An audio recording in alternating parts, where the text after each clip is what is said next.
pain. It's the one thing we all have in common. But what if the one thing that broke you is also the same thing that could build you? Here on Pain with a Purpose, we don't run from the hard stuff. We face it head on.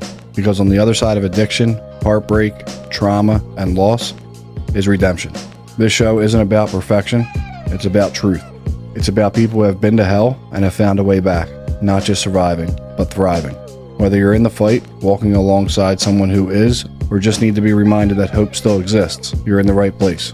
This is Pain with a Purpose. Real stories, real recovery, and real purpose. Yeah, so with that, welcome back to Pain with a Purpose. Season 3, episode 3, I believe. Sounds right, yeah. It sounds right, but I've been so busy lately that I can't keep up with this stuff. And I've been wanting to have you on for a while. Now, obviously, we'll jump into a bunch of different stuff about why you're sitting there. But essentially, it's pretty cool because, what was it, a year ago? Maybe? That you called me and you were like, yeah, were you trying to have Dana on the podcast? Less than that, probably. In the last year, we were laying in bed in our new house, which we bought. You and Dana. Dana and I, in our new house, which we bought last July, moved into in August. So, been since then. I'd probably say 6-8 months ago, when we started getting text messages from Chris Woods, which we were honored, obviously, about Dana's potentially appearing on your podcast. Yeah. I felt bad once we put 2 and 2 together. I was like, nah, dude. I mean, at first I was like, dude, no, I'm not texting Dana. What are you talking about? Mm-hmm. But yeah, it turns out I don't know if it was a scammer Phishing or scheme whatever of some kind. Yeah. Yeah, so maybe that means I'm making it. I think you've made it officially when somebody impersonates you to perpetrate a But phishing anyway, scheme. I completely forgot to introduce you. So with that, we obviously have, Steve Kerrigan from not Morel Park. He's classier than that. What, Rockledge? Fox Chase, Burnham, So the suburbs. Cheltenham Village. Fox Chase is the suburbs. Yeah. Okay. So Montgomery County. Close to it, bordering Okay. Montgomery County. Yeah. But it's weird how life comes full circle for real. Mm-hmm. Because what? It's got to be close to 8 years ago, maybe. You were just getting sober? Yeah. When we essentially kind of met and started putting 2 and 2 together. Mm-hmm. To originally meet you and find out that you went to Roman, right? And I always knew the Kerrigan name because I went to school with a couple Kerrigans or whatever. Didn't know Steve up until that point, but I think we were at a overnight softball tournament. At least that's the one that I remember, really actually talking to you a little bit more. Mm-hmm. And you really never know what is going on in anybody's life, right? I say that because I was actually I had 2 newborn twins at home, and I remember coming home and being like, "Hey, I'm going to a softball tournament," and my wife was like, "It's 9 o'clock at night." I'm like, "Yeah, no, it's overnight." She was a huge fight. I'll never do it again. But yeah, so I say all that to say that it's been 8 years, right? And you've continued to remain sober. How did you get to this point right here, right now, right? Because at the time you were newly sober, probably living in a recovery house, right? If I had to picture it, maybe a Chevy Cavalier, something like that. Yeah. Walk me through all that. Yeah, you're 100% correct. I mean, you're one of them people that, whose path I crossed a handful of times from very on in my sobriety. And who knows why, right? A reason for everything in my personal opinion. And now here we sit, right? And yeah, at the time, I was a panel speaker, for an organization called Be a Part of the Conversation. They had these monthly panels called Shining a Light on the Opioid Crisis. Mm-hmm. And yeah, we met at the Ben Salem Library. At the time, you were marketing. I remember that. Yeah. Working in the treatment field. And I ran into you at a couple of those. And then, I guess we next crossed paths at Jersey underneath a dome for an overnight softball tournament. Yeah. I mean, it was miserable. I know that you've played in a lot of them since then, but I would never. I like them over. It's a little off the beaten path. You know what I mean? Like kind of squishy softball. Yes. Right. Can't use. I mean, I guess you can swing whatever you want. Yeah. Inside, smaller field. The thing about them squishy softballs, and I know you have a problem with this, You just square them up real nice. They go, dude. There's two things I do. I either pop up or I hit a home run. That's it. Not anymore, actually. I'm barely getting it out of the infield. You had a good day the other 2 Fridays ago for Bobby Bonds. Yeah, but I couldn't string that together for, the following weekend. Really? But yeah, so that's essentially how I remember you early on.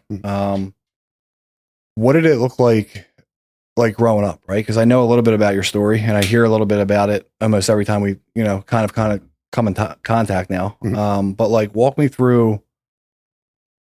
Like we probably went through a lot of the same pain, right? But it probably looked a little bit different. For sure. Walk me through all that, because I'm sure you were raised with like morals and values, and knew what was right and wrong and all that stuff. But like we still ended up in the same place. Yeah, and really what I'm trying to get at is like you maybe, right, from the outside looking in, right? Like there's this perception of like what a drug addict is, or like what like a bad family or is it, or a good family, right? And they're like, oh, he's going to turn out a certain way. And I'm like, that's usually not the case. I'm quite the contrary, to be honest with you, right? And to answer your question, no, I wasn't born in Montgomery County. I was born in the Oxford Circle, Somerdale section of Philadelphia. In fact, my mother's side of the family grew up on one side of Somerdale Avenue. My father's grew up on the other, 2 blocks apart. And had 2 loving parents in my life. Even after they divorced, right? Growing up, I was taught right from wrong. Was raised to make good decisions. And, you're absolutely correct, right? Like honors classes growing up, excelled in school, excelled in athletics to some extent, right? On paper, no, I don't think I'm your cookie cutter example of, who would eventually grow up to be a drug addict, alcoholic, right? But that's one of the most important things I came to terms with in my recovery is that, my drug use and alcoholism was not conditional, right? I don't look back at my parents' divorce and say, this is why I'm the way that I am, right?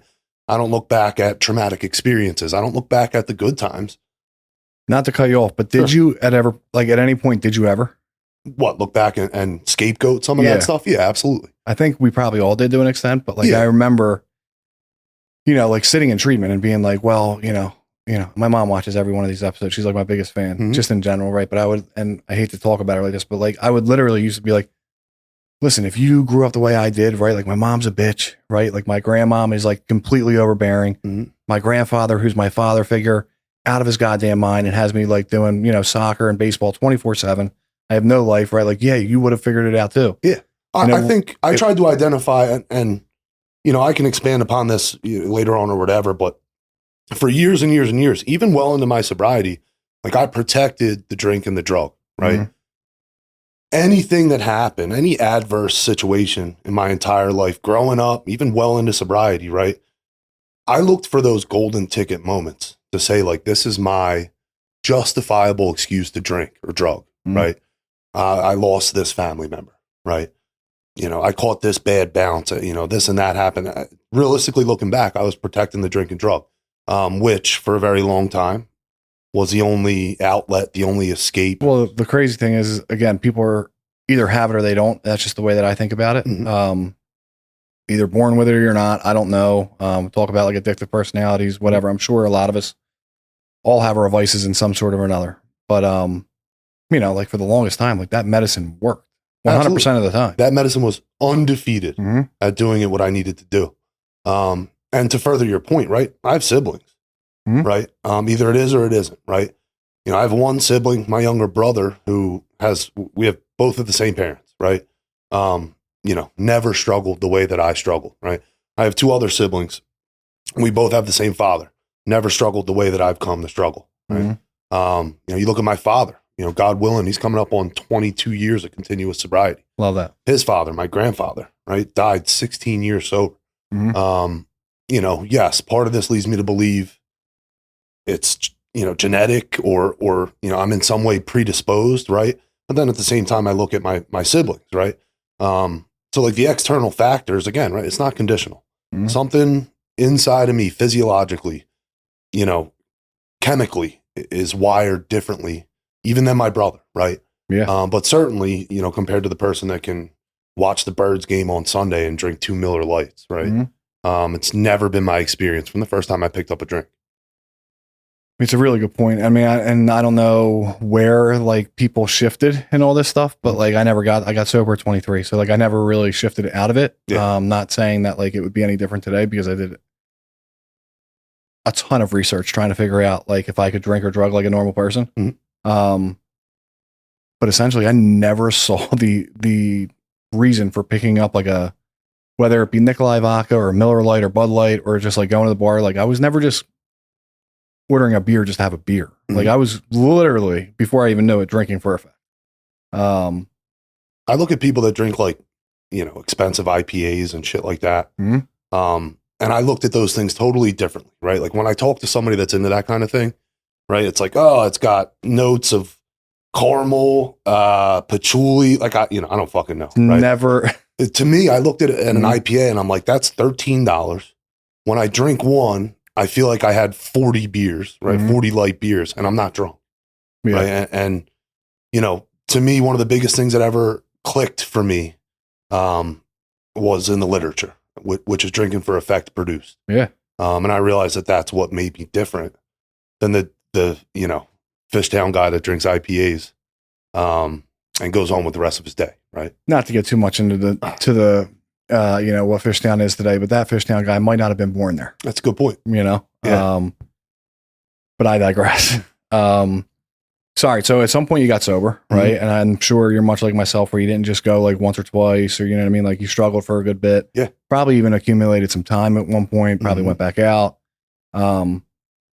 Before I even go into that, it wasn't the reason why I brought up like hey, that medication or like the drinking and drugging working for a really long time. Yeah. It wasn't until I sat in front of somebody much like yourself, like, you know, years ago, my sponsor at the time, and he's like, what if you just like the way it makes you feel? And I'm like, well, yeah, but like I didn't know I was actually allowed to say that. God forbid, right? Like every time my mom, you know, being like, well, what are you doing? Why do you keep doing this to yourself? As much as it was masked by like me trying to get well, I like the way it makes me feel. 100%. Point blank. You know what I mean? It works for me. It's crazy. That's very much what it took for me as well, right? Like, and shout out to my sponsor, Joey Crack, one of the most amazing people to ever do it. Taught me everything I know, saved my life, right? But, you know, like you said, sitting in front of somebody much like yourself, right? In this case, it was Joey. And, you know, I found myself relating to another man genuinely, you know, in a way that's genuine for the first time, perhaps in my 29 years of life. I got sober at 29, right? You know, and in the vein of this conversation, I mean, what he said was that my drinking and drugging was a symptom of like this underlying disease. He phrased it as a disease, right? And it was a huge weight, to your point, lifted to be able to say like, yeah, like I like it, right? It makes me feel okay. In a way that nothing else has ever been effective at doing. I mean, I think I always knew it. I just never knew I could say that, right? Because it was like, God forbid if I ever admitted that like I loved what was literally ruining my life. Yeah. Loved it. But that was just my story, is that like that was not the narrative when I was going in and out of treatment, right? It was more about like, you know, coping skills and like getting a new hobby and people, places, and things and triggers and like and all that stuff has its place somewhere in the world, sure. Right? But then again, to contradict that whole statement, right? If I lived my life that way today, I would have been gone a long time ago. Yes, 100%. Right? And thank God for like the sponsorship and like the way that I was brought up in whatever fellowship I go to, right? Because it was no bullshit. It was like, yo, this is what you suffer from, right? Do you identify with some of these things? And I was like, yes. And they were like, okay, well, guess what? This is what you have. And that's the bad news. The good news is like, you never have to live like this ever again. Yeah. And it's promised. Most important, I promised, right? And I think that's the most important thing for someone like me, right? And you mentioned it as well in your own experience, is that I struggle to be honest with myself, right? You know, for an individual who had no understanding of reality, right? Like I was delusional, and that's the point that drugs and alcohol gets me to, right? I needed tangible evidence, something I could see and feel and smell, and you know what I mean? Like that this works. Do you remember what it was? Yeah, I remember very much what it was. Was it me? It was you. I think if I never met you at the Ben Salem Library, I say that facetiously, but like mine seriously was a person. so you're a part of it. It's very genuinely, you are a part of that. Mhm. You piece of shit. I didn't mean for it to go that way. No, but you are though. Very, Yeah. seriously, right? Well, I appreciate it. You know, in a small way. The evidence I saw early on, initially, you know, early on was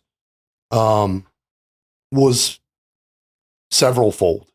I started to see people who were remaining sober, Mhm. first and foremost, right? And then I also started to notice that like these people were happy. They had some things that I wanted, right? You know, I joined a home group where people were having fun, laughing. You know, I needed that. Like I needed to see it was real and possible for sure. And you are a part of that. So I remember, and I don't know if the meeting, I know for a fact it's not still around. I was struggling to walk into, so I just wanted to like smoke a cig before the meeting, whatever, right? P-Hal. I don't know if you remember that meeting. I do. I don't know why they ever shut it down. I don't know if it was a church thing or whatever, because it was usually like packed. Waiting outside, right? And next thing you know, I see this dude Quiet. I'm like, what the fuck is Quiet doing? Right? Like Quiet used to had Johns, right? In one form or another, right? Always used to like come through when nobody else had him. Very much never really got to see him like out and about. You just always saw him pull up, right? And he would be gone. But his name was Quiet. And we were in Bristol. And I'm like, yo, Quiet, what are you doing up here? He's like, I've been up here for, I don't know, let's just say he was like, I've been up here for like 3 years, dude. I'm like, no shit, dude. Like, I wonder where you went. He was like, yeah, I got sober up here 3. I'm like, you're kidding me, dude. I'm like, how'd you do it? And he was like, you're about to walk into it. And I'm like, no shit. Quiet's Alex Ryan. You know what I mean? So like, that was it for me. Shout out to Alex Ryan. Like seriously, like I'm actually kind of getting a little choked up about it because like, I remembered he was walking his dog and I'm like, dude, I like looked around like one of my boys that I was getting high with, like what even, because it was like not real. I'm like, yo, Quiet. I didn't even know his name was Alex Ryan. I didn't know his nickname was Quiet. Mm-hmm. This is great. I'm going to break his balls really bad. The fits. But yeah, dude, that was one of them. Another one, the late great Patrick Spearing, dude. I was sitting in Miramont alumni, or no, I was sitting in Miramont inpatient, and I would hear this dude, you know, week after week, month after month, year after year, because I was coming in and out for a year. You know what I mean? And he would be like, "Hey, I'm Pat. I'm an alcoholic," and I look over and I'd be like, "It's like this dude Jerry that I know." Yeah. And I'm like, and every year, every time I would hear him say it, and eventually he said, "Yo, Chris, you okay?" And I'm like, "Jerry, I knew it was you, dude. Why are you saying your name's Pat?" And he was like, "My name's Patrick." And I'm like, but he had been sober for years at that point. Yeah. It's so funny you mentioned that because another one of those people for me, and these moments happened at P-Hal. I don't know if you know Jim Kowolski. Jimmy will love this when I tell his long red hair, Jimmy. Jimmy and I were in jail together. Okay. Montgomery County Correctional Facility. Mm-hmm. When I met Jimmy, he was doing magic tricks on the long-term block, T-Pod. Okay. And we were in the same dorm, 16 beds, a lot of people. I gravitated toward Jimmy. We got along. Alex Ryan's another one of those people for me as well. Mm-hmm. Right. I'm very close to him. He's the closest, I guess you would call him a spiritual advisor, right? The closest thing to a sponsor that I could get. You didn't think to run anything through him, like when you were the commissioner of the league, or because you took over from Alex Ryan, who was a commissioner. So we used to have for the people that don't know, we used to have a very prominent United Recovery Softball League, right? In Northeast Philadelphia, Delaware, the tri-state actually. 5 counties. 5 counties. You're not doing yourself any favors. Mm-hmm. And you took over as the commissioner. I sure did. And that was our last year after how many years we had the league? I stuck around for 2 years before it folded. I'm just kidding. We were dwindling for years. Yeah, league was around for 40 years. Under various names. Mm-hmm. The Bill Wilson League. Mm-hmm.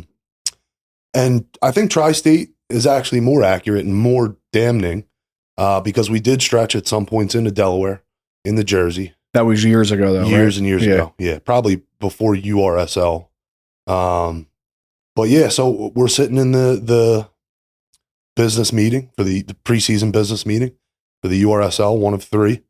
And I was there representing my team at the time, which I think was Newfound Freedom. Yeah, this was like before Chore Boys, like, so I was there for NFF, and unbeknownst to me, Alex had plans of nominating me as the next commissioner. Yes. So, the way it works, right? Typical business meeting, what is it? Robert's laws. Anyway, he raises the point, right? It's my last year as commissioner. Who do we nominate to be the next commissioner? Crickets across the whole room, right? It's not an easy job. It's not, no, but a very rewarding job, and we can get into that in a little bit, but nobody raised their hand. We're talking people with decades of sobriety. I didn't have enough time for the commitment. Okay. I didn't know it was, well, that makes sense because there's money involved, the whole nine. Yeah, absolutely. Right. Just like many other commitments, you need a minimum amount of time sober, which I think it was 5 years was the minimum for the commitment. And I had not yet achieved 5 years of continuous sobriety. I think I had 4. Yeah. Alex made a motion, nominating me, passed in favor, and I go. And that was it for the league. Off I go to bury the fucking URSL. No, it was we were dwindling for years, right? And I'll be the first one to say it because I see it fairly clear. I think, from my perception of it, the tournament teams kind of like crush the league. I think that's such an easy scapegoat. Listen, I played on one of the tournament teams. Listen, right? I was on that team with you. There was a lot of people that, it doesn't matter really, essentially. What the league was for me was, I was 90 days sober, right? And I was at the 12 Keys. And I think Kyle Curtis was at the Keys or something like that. No, it was, I was in a meeting. I never went to a meeting in Newtown. We went to a meeting in Newtown. Kyle Curtis is there. I met him. Don't know from a can of paint. And he goes, "Yo, we're going to like shag balls tomorrow if you want." I'm like, "Yeah, sign me up." I haven't thrown a ball in, I don't know, since my second year being a drug addict, essentially. And we go there and, we're shagging balls. Turns out I'm going for the Longshots and beginners, right? That's who we played for. And then we're shagging balls in the outfield. And another one of those fucking moments, dude, where I'm like, I thought Kyle very much was just wanted like a healthy hobby, right? Like wanted to just think outside the box. Turns out it's a team, a league, the whole nine, right? Very competitive league. And I asked him so how long you been doing this? And he's like, "Oh, I'm about to have like 6 years sober." I'm like, "How old are you, dude?" And again, I'm like, okay, maybe I can fucking live like this, maybe this is not a death sentence. It's sober softball specifically was so big for me in my recovery and so big for me in my life overall. And I'll tell you why. Growing up, right? Like I talk about drinking and drugging as the solution, right? It enabled me to do things that I couldn't do, which was turn my head off, deal with feelings, life on life's terms, all this shit. Sports was one of the only other things throughout my entire life that enabled me to achieve the same thing, right? Like when I was locked in, amped up for a game, made a good play, had a big hit, I knew a few things, right? Like I fit in, I felt like I was a part of something with my team. I saw my parents on the sideline clapping, right? So if the things I couldn't deal with were feeling like you're different than, feeling like you're not a part of, not good enough, all the things that drugs and alcohol quieted in my brain, right? Sports did the same thing. So to come around and to find the league, right? And when I joined the league, my first year I played for Life's Journey. Yeah. We went 1-23 my first year. And Boker, shout out to Tyler Boker, touched on this when he did your podcast, which is that, these super teams, these tournament teams, right? And this is why I feel it's an easy thing to scapegoat, right? These teams stuck together when they went 1-23. And And the only reason we went 1 in 23, got 1 win, because we split with Newfound Freedom. So when I team jumped the next year, I wound up on Newfound Freedom, and we went like 4 and 20 or whatever. Yeah. You know what I mean? Yeah. You know, but early on, like that's not what it was about for me, right? So all those things I searched for and found in sports, right? You know, you're looking at me, 29 years old, not a pot to piss in. I didn't even have the 04 Cavalier yet, right? You know, getting a little taste of normalcy, right? Something healthy, right? Because it's physical activity, right? It's fellowship. You're bonding with your team. It's, you know, getting something that brought me back down to earth in that respect, right? For the people that might be listening, right? And like, it might sound corny to whoever, and it really doesn't matter. It's our story. But like, dude, the fact that like I was getting a jersey with there was no name. My name wasn't on the back of it, but regardless, dude, like, I had to turn the Life's Journey jersey back in at the end of the year. But like, yeah. And then finding out that like Longshots and beginners actually had like a meaning and there was history behind it. Right. And then to like find out that I'm playing with people like Pick and Gil and Tink's our coach. Right. And like, you know, I say it ad nausea probably, and people probably think I'm joking. Right. But that is where the thought of like, I am a firm believer that everything happens exactly how it's supposed to. Right. 100%. Yeah, I'm literally getting choked up even thinking about it, because it's like, I get to the same place. You know? I really do, man. I miss that league. You know, God, like what a privilege, right? To be commissioner in that league, or to be of service to the league in any way, right? Again, like what sports has done for me my entire life, and to be able to try and facilitate that for people that are just coming around, right? Like, well, that's like the feel good stuff. The not feel good stuff is like, you know, Drew Garfield calling you, dude, there's no way we're not playing today. Yeah. I got the blowtorch out. We're fine. 4 a.m. Drew Garfield. It's not even is a different. It's not animal. even supposed to snow, dude. Like, but honestly, he's a different animal in a good way too, though, right? I mean, we talked about Bobby Bonds briefly. Tournament wouldn't have happened without him, right? Not a shot in hell. Forever burned in my brain is a Facebook image of Drew Garfield on one of these snow days out on the field with a blowtorch. I mean, that's like peak URSL, right? But it goes to show you, right? Like guys get. Hold on. We gotta. Matt, I'm doing a podcast right now. Yeah, look. On. Yeah, you're live. We're live. You're live. I don't know. Say hi to the camera. Wait, are we live? Say hi to the camera. Hi. All right, I love you. I'll see you in a second. I'll see you soon. Yes, actually, I love you. I'll see you soon. She hung up on me. I don't blame her. Sorry, I had to. Absolutely. They absolutely love it. I'm sorry. What were we talking about? We were talking about something about softball. Drew Garfield. My man, dude.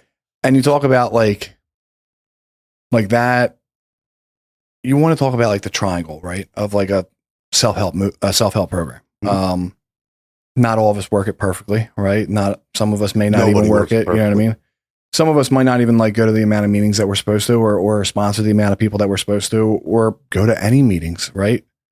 Drew Garfield, like, you know, runs another complex, right? Took his John Deere Gator on the Grant Avenue and made it down to CFCF. It's a 15-minute ride by car. Yes.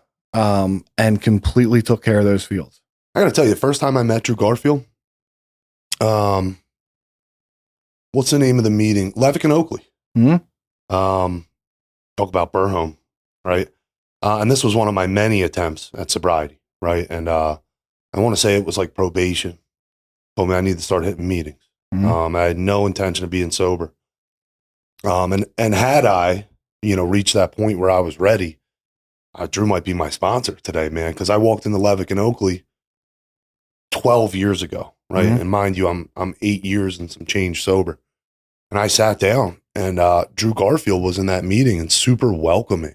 And, you know, it's wild, right? Like these people make cameo appearances in your life and pop back up, like for what, right?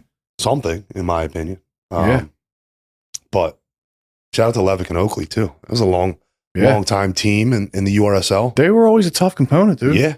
Always. All right, enough about the URSL. You burn it to the ground. That Oh, is what come it on. is. It's history. I'd honestly like to keep talking about this because I need to defend myself a little bit here. You did a really good job. I appreciate it. I think it was inevitable, right? Even if we, put the man himself there, right? I'll deny that I ever said it to him. He probably won't watch this episode, but even if Tyler was still the commissioner, right? I think it still would have happened. Yeah. And not for nothing, even long after his tenure as commissioner, when we were folding, he really helped me out and answered the call when, we looked for ways to make it work. And, same with Alex and same with Noah and same with, Ed and a whole bunch of people. And not for nothing, I think everybody did the best they could, but it speaks for a changing landscape in recovery. And a handful of other issues that we faced as an individual league. But it wasn't for lack of effort or No. And also, you got to think, it was never easy, right? Mhm. Northeast Philly, Delaware County, some of these Bucks County fields were beautiful, some not so much at all, right? So, it almost felt like every weekend we had rain. And then, none of these fields were well kept, right? So it was Philly Department of Rec, you're dodging needles in the infield. Yeah. If we're going to move away from the topic of the URSL, I would like to state, though, just while I got you on the record, that my all-time record against the heavy hitters was 2-0. I mean, I think Nicky Miller was sick. I probably wasn't feeling well. I probably wasn't well spiritually.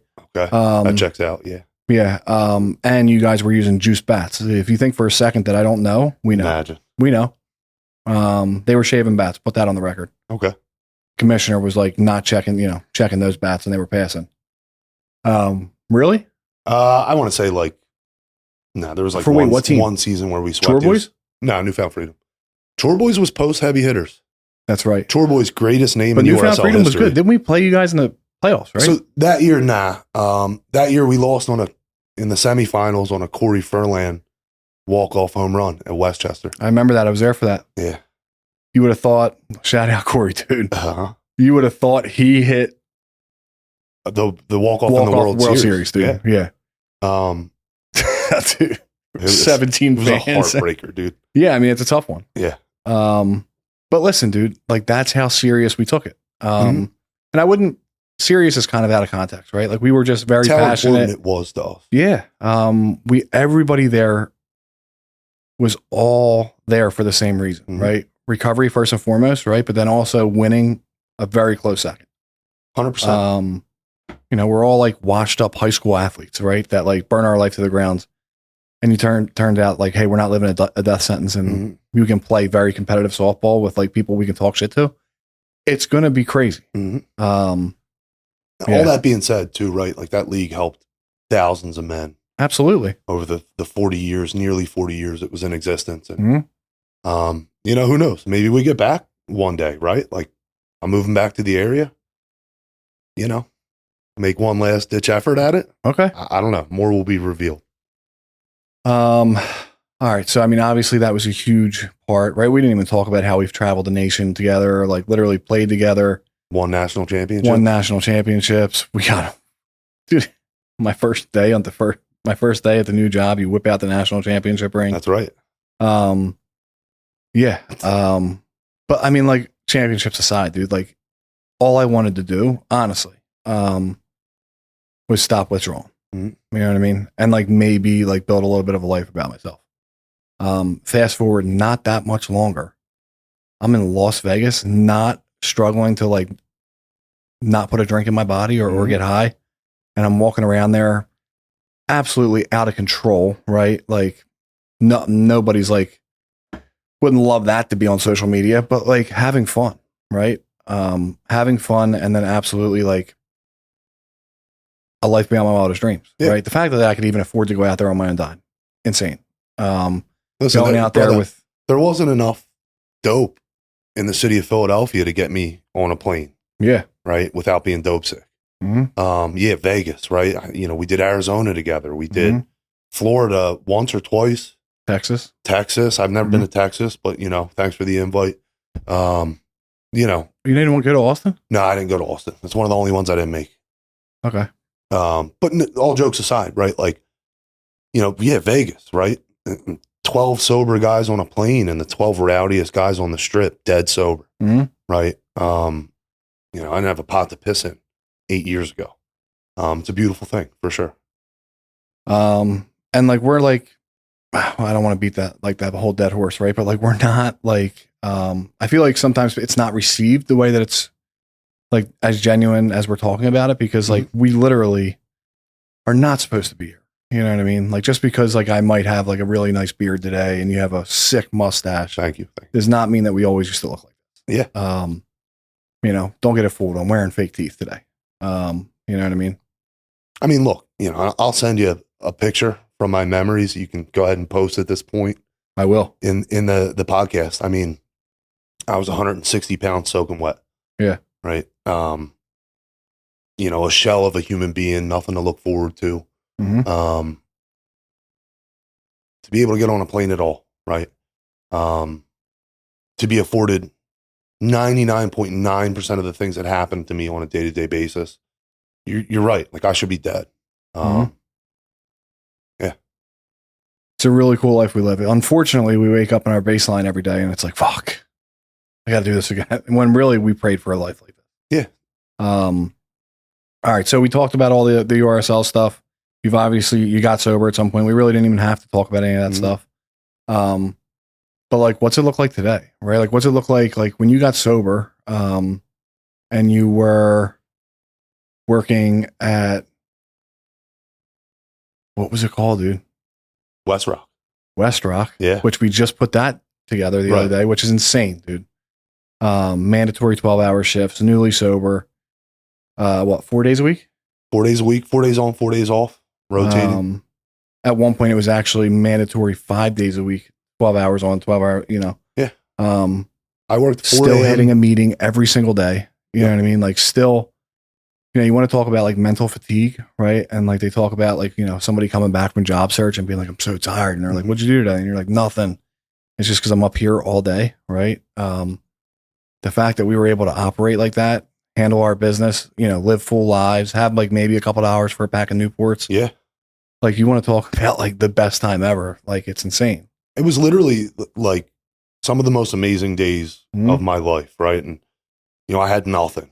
Right. But, you know, again, and this is going to be a recurring theme for obvious reasons, right? Like fellowship.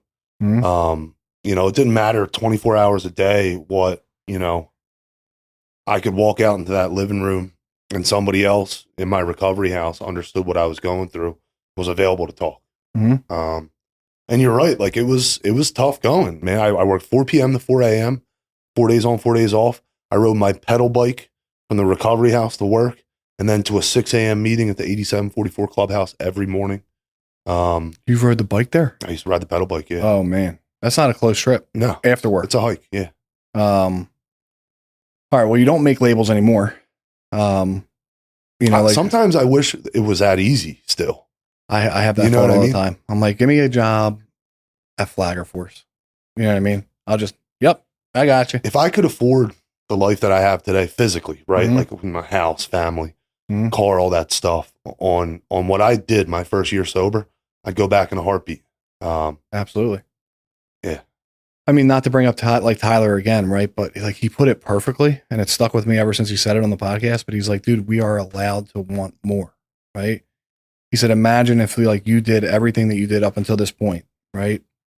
And you just doubled down. Imagine what it would look like. And I have, right? And I have doubled down, right? And like, here we are, we sit today and like, this is kind of what it looks like. But imagine if I double down again, right? That was like so profound when he said it. Because I was like, shit, I can continue to want more. Like, there's nothing wrong with that.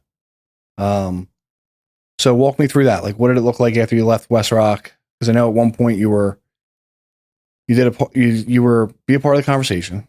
I never worked for be a part of the conversation. Well, you did some speaking commitments. Yeah. Right. But I Um, always knew that you were going to go in this direction a little bit. Yeah, I mean, it you know, and look, am I the greatest treatment professional in the entire world? Like, no, right? But it is something that came naturally to me. You know, I realized when I was working as a tech at Pyramid in Langhorne that talking to people, you know, relating to people, like, made sense to me. Something that came without effort. Yeah. And the way that ultimately it worked out, was a pyramid for 8 or 9 months after West Rock. And unfortunately, when I got sober, I was still on the run from probation and parole. Oh shit. Okay. I was facing a probation violation, my 6th one, and looking at years in jail. And 8 or 9 months into my first job as a behavioral health technician at Pyramid, eventually it caught up with me. Somebody who was not my probation officer, because I had been on the run for about 3 years, called me and they said, "Hey, we're giving you a heads up, right? We're giving the opportunity for you to handle this without us finding you. But we're looking for you. And you need to take care of this." And I ran it by a handful of people, my sponsor, Alex Ryan, my spiritual advisor, all the people that I knew and loved in my life, right? Because one of the hardest decisions I ever made in my entire life was giving up my freedom. And at 18 months sober, eventually I turned myself in for my 6th probation violation. I remember during my 5th violation, my back judge telling me, "If you ever come in front of me again, I'm going to bury you underneath jail." And you talk about things happening for a reason. In the 3 years that I was on the run, my back judge retired. So I turned myself in and eventually get in front of a brand new judge who doesn't know me from a can of paint. And when I show up to court for my violation hearing, I had Alex Ryan, I had my sponsor, I had my mom, my grandfather, all these people who cared about me and had evidence of me changing my life around a little bit in the last 18 months of sobriety, and appealed to this new judge, and the judge looked favorably upon me, and I was released to house arrest. I don't know if you were talk about URSL. There was a period, a full season, where I wore an ankle monitor to every URSL game. I don't remember that. On the field, yeah. No shit. Yeah. All right, you got to get a picture of that too. I'll find it. So then you were at Pyramid, right? But then I also remember, when I had first heard about this recovery high school. Yeah. And I was like, so I get out of jail, right? Released to house arrest. Within the first 2 months of being home, my Uncle George reaches out to me and he said, "Hey," he works for a local news company. And he said, "Hey, I just did this story at this place called the Bridgeway School, it's a recovery high school. And they're looking to hire people. Here's the headmaster's phone number." And I reached out to her, Rebecca Bonner, just an amazing, amazing individual, and did so much for me. And ultimately the greatest thing she ever did for me was giving me a shot at employment at the recovery high school, the Bridgeway School in Philadelphia. Yeah. And that opened up a lot of doors for me as well, right? I mean, obviously great resume builder, right? Yeah. I was a teacher at a recovery high school, PE teacher. Shout out to my mustache. Through some creative supervision, right? Like, cause I'm not, a college graduate. Yeah. I was a high school dropout. Yeah. Right. But what she did was she afforded me the ability to get my certified recovery specialist certification and to really dig in and learn more about the field. And, I had 3 jobs at the time. I was working at another rehab and then an IOP as well. But, you were just doing what you had to do, essentially. Yeah. Yeah, absolutely. Right. I couldn't freaking sleep anyway. You know what I mean? Like even nearly 2 years sober. But I called some very good bounces. I correlate that directly to turning myself in for jail. Right. And that's the way that my experience goes is when I do the right thing, right? Like the stuff that comes after it is unimaginably beautiful, through no power of mine and completely unexplainably beautiful. Stuff literally just starts to pile up, right? And stuff goes our way. I'm a very firm believer of as long as I keep continuing to try to do my best and do the right thing, right? My experience shows that it usually works out, right? But I'm also not special, right? And that's where I kind of we talked about it a little bit earlier, right? Where maybe my old boss used to put it perfectly, imposter syndrome, right? Where it's when am I going to get found out? Right. Or I don't maybe deserve the life that I live here, or what makes me special. The truth of the matter is that I have worked my ass off for it. Right. But I've also taken every suggestion that they've like told me to take. And I also have like some really really good people in my life professionally that I look up to, that I run stuff by, and like, cause I don't know the answers. Right. You know, I don't really know why I just brought that up, but like I do, you know, I had the same thing, right? Where it's like, I didn't know how to make a phone payment. You know what I mean? Now we're sitting around us with like cameras on us, you know what I mean? Talking about like our struggles and like obviously building a really beautiful life. Like, how does that happen? I would think that this shit is very corny. Yeah. Which it is, but like, whatever. It is and it isn't, right? Like, you know, I think there's a lot to be said for recovering out loud, right? And that's kind of cliche sounding, right? But again, unless I saw people that were doing it, like that were getting it, that were happy, that were doing corny shit, like I would have never gave it a shot. I would have never believed it was for me. And also to your point, I didn't take every suggestion, you know? I was a mediocre member of the fellowship at best. You know, I just kept going. And that's the only good thing I did for 99% of my sobriety. You know, even if there's periods where I fell off, right? But I kept going back. And again, through absolutely no power of mine, as I continued doing the next right thing, you know, things got exponentially better every single time. So you left the recovery high school. And then like, what do you do? What do you do currently? I'm a business development representative. You know, it's my job to do outreach and to connect people with treatment. As you know, you're my boss. Fun fact. You know, I mean, the path there, right? Like, you know, I wind up in an admissions department, and, you know, I get to learn more about the business side of these things, of drug and alcohol treatment through that role. And, you know, I worked in that role for 3 or 4 years, and, you know, transitioned to business development. I worked in the, you know, I wound up in a role working with military veterans, right? A very niche role within this business, and traveled a lot and learned a lot about this business there too, different aspects. Transitioned to traditional business development, you know, and over the course of 4 or 5 years on the business side of things, I wound up where I'm at today.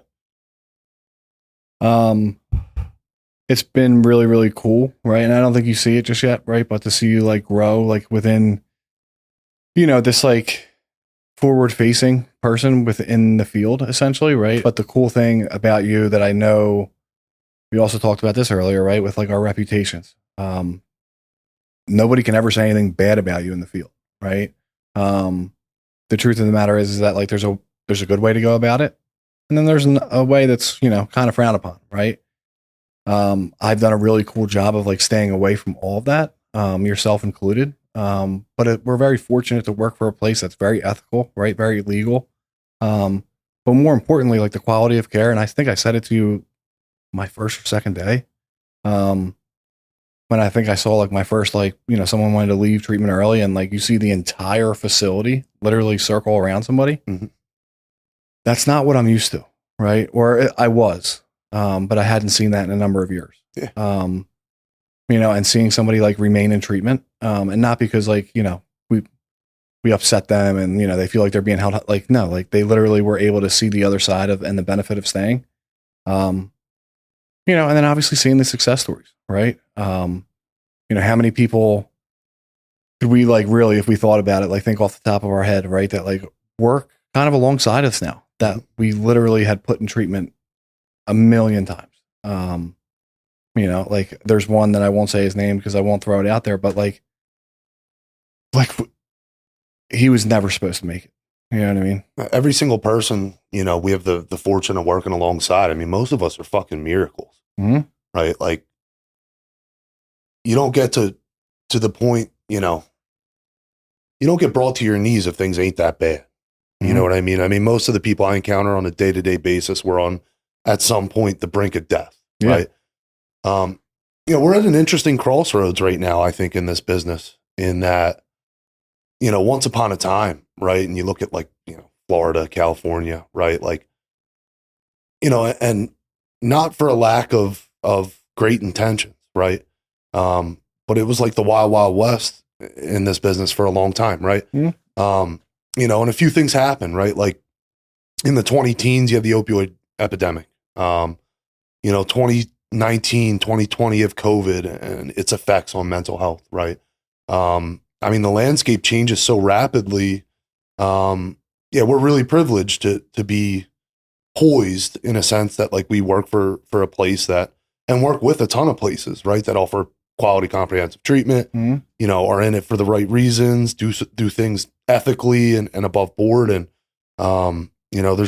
it's a shame because of that, right? Like that wild, wild west, there's a stigma that surrounds what we do. And that's what you're speaking toward. And, at the end of the day, like, yes, it's our reputation, right? Like we're the products of this business, you know what I mean? Hopefully I'm not getting like too transparent here, right? But like something just dawned in my head. Do you think that, at least for myself, I don't know about you, but when you said that there's like a stigma surrounding like what we do, and I'm wondering like, is that where my imposter syndrome kind of comes in, right? Where it's like, because I also know how hard I work for this and also how hard I work for an individual that I want to see get better, right? Like I've also had multiple conversations with people where they're like, why are you still? And I'm like, somebody did it for me. Like, why would I not? But like, I feel like maybe that's like where the imposter syndrome might come from, because like what we do for work, right? Any given day can feel like it's not work. And then there's other times where it's very stressful and it's very numbers driven and whatever. I don't know. I'd say the stigma contributes to that. It's really easy for us to blur the lines, right? Like, again, we're just people in recovery. Like I touched on a few minutes ago, like I'm a high school dropout, I've been very fortunate to catch some good bounces and wind up where I'm at today, in a very privileged position and, at a great place to work. Right. But, to answer your question, in my opinion, yeah, absolutely. Right. The stigma almost doubles that down for me, right? Like, if I'm getting to a point where that guilt, shame, and remorse is in the rearview mirror, right? A stigmatized experience at a hospital, at a treatment center, at, a family dinner. Like, yeah, it takes me 10 steps backwards, certainly. But we're privileged again, right? Like in our ability and recovering out loud. Like that's what we're destroying right now is stigma, right?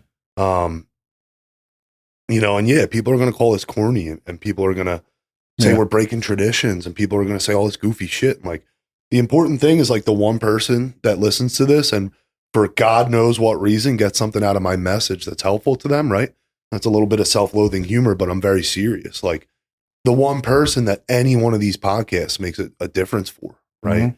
Or gives them the balls to reach out for help or to talk to a loved one about their struggles or whatever the case may be. Like that's the juice, right?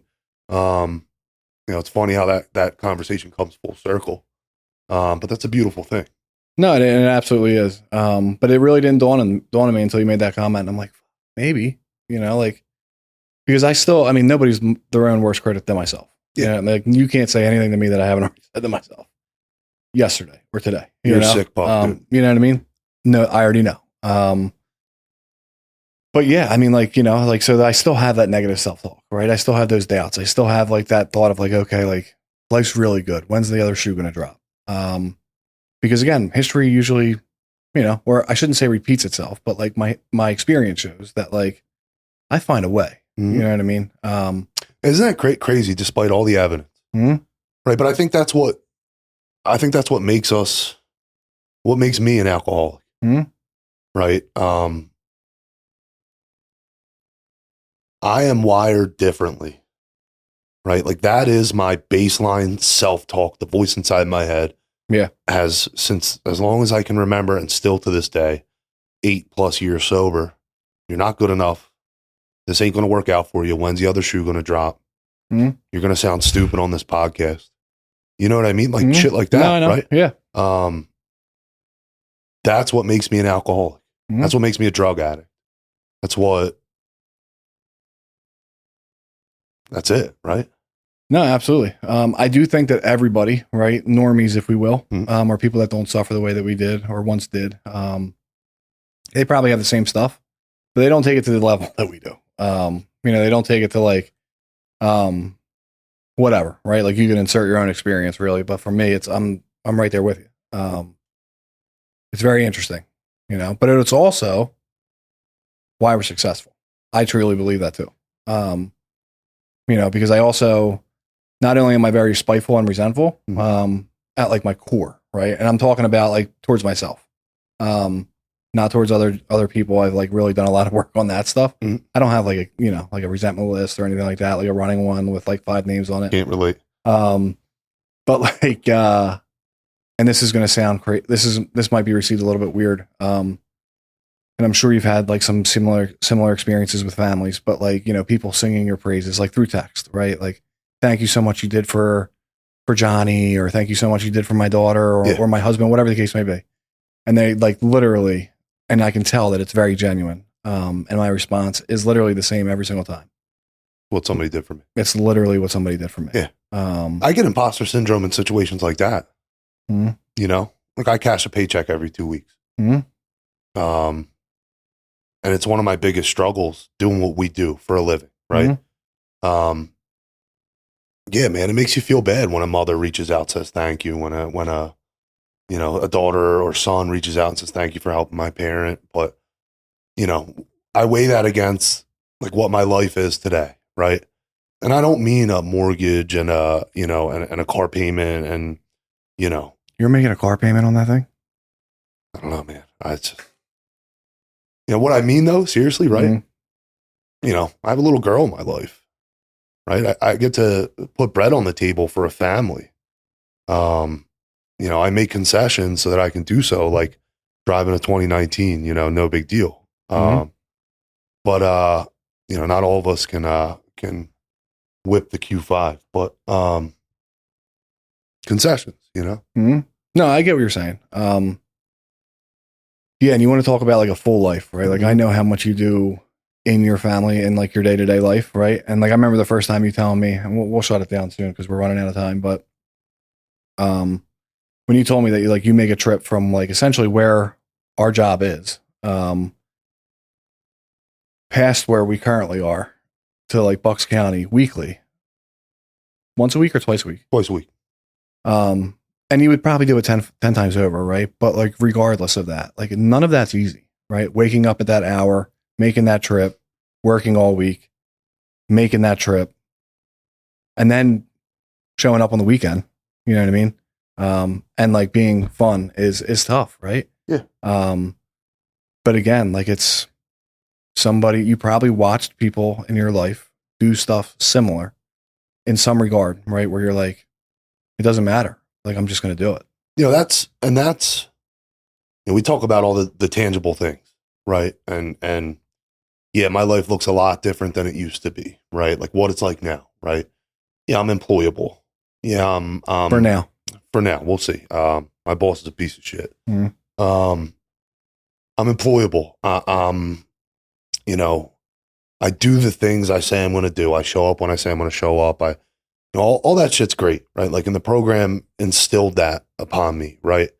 But it's a lot of other things that you talk about life beyond your wildest dreams. Like the things that are important to me today are not things that I could have ever imagined holding dearly to me, right? Yeah. You know, I love my parents. I had a lot of love in my life, right? You know, I'm sure my mom's going to see this as well, right? Like, and maybe my father, right? I think my parents did the best that they could, right? And I have an opportunity to be of influence to a beautiful little girl, right? Like, you know, you take every opportunity you can to be present, to do the things that they need you to do, right? And, you know, I'm not her father, right? Like, the fact is the kid's got 4 loving parents in her life, and what's more beautiful than that, right? Kid went through divorce just like I did, right? And she gets to see like how 2 grown men can interact, right? How somebody is supposed to treat women, right? You know, all the things that hold importance beyond, again, what I'm capable ever on my best day of doing, right? Like, that's the things that the program has offered me, for sure, right? Yeah. I don't even, you know, twice a week, 3 whatever hours, like, it's not even a thing, right? Like, I've had some of the best bonding moments I've ever had with that little girl in my car, right? Like, you know, and she's a trooper, man. I couldn't ask for more, you know? Listen, just even the way that you like speak about your time with her, right? Like the way that you were talking about like the it wasn't a miniature, it was a full-size horse, right? Smaller horse, but Yeah, it she's was a riding horse, horses now. you know? God. And then I'm afraid of horses, Woods. but she wasn't though. She No, got right up jumped there. right on that thing. Yeah. That's a large animal. Mm-hmm. Dude, she's brushing it. She's, Mhm. combing it. It's her horse. You know what I mean? We're going to get you. We're going to get you that horse. I don't know where I'm at, but we're going to get you that horse. Cut to the FaceTime right now. Yeah. But God, man, like, yeah. And to be honest with you, right? Like I came into her life when she was 3 years old, Mhm. right? Like I missed a lot of the really tough parts, right? Like all power in the world, you got twins, Mhm. right? I missed most of the diapers. I missed most of the sleepless nights. In all reality, I get a lot of the good, Mhm. you know what I mean? Time wise, right? Like Now the attitude's coming, but yeah. matter of time. Mhm. I'll soak it in while I can. Well, what's that like, right? Like two, I struggle with a 3 to now 7-year-old, I mean, they're using slang now. They're FaceTiming me. They're, it's insane. Damn, we just lost that. We just lost that camera. It's very interesting. It's crazy, but it's great.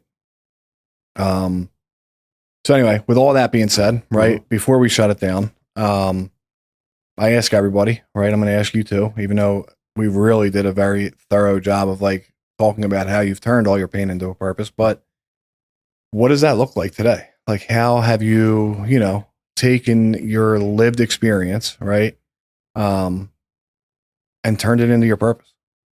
God, man, like I said, I realized really early on that relating to another person was something that came really naturally to me.